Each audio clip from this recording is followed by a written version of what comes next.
ইসলামের একটা সীমা আছে।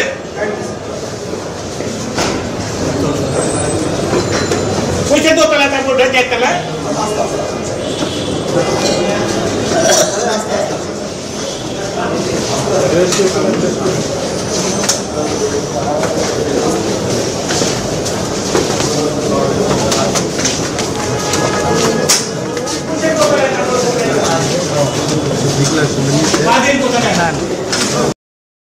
আসসালামু আলাইকুম ওয়া রাহমাতুল্লাহ নাহমাদুহু ওয়া নুসাল্লি আলা রাসূলিহি আম্মা বা'দ।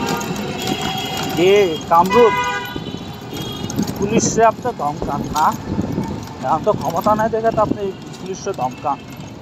আপনার কোন আবার ইসলামী সীমা আছে যে আদর্শ টাকা। এই কামরূপ তুই এতদিন আম করে জ্বালাইছিস, এই 16টা বছর তুই জ্বালাইছিস, থাপ্পড় তো খাস না, এর লেগা তুই রাগ দেখাস। যখন ডিম থেরাপি খাইতি তখন তুই তখন ঠিক হয়ে যাবি।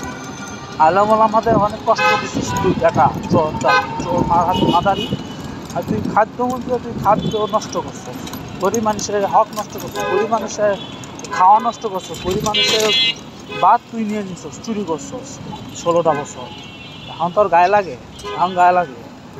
এখন বলো যে ইসলামী সীমা আছে, পুলিশ আবার ধমকাস, পুলিশ আবার ধমকাস যে ইসলামের একটা সীমা আছে।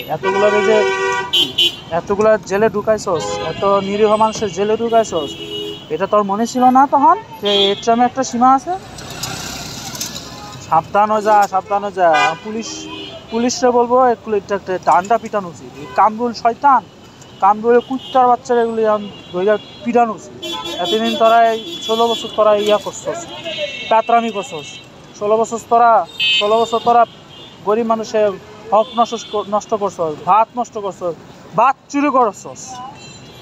সাবধান সাবধান।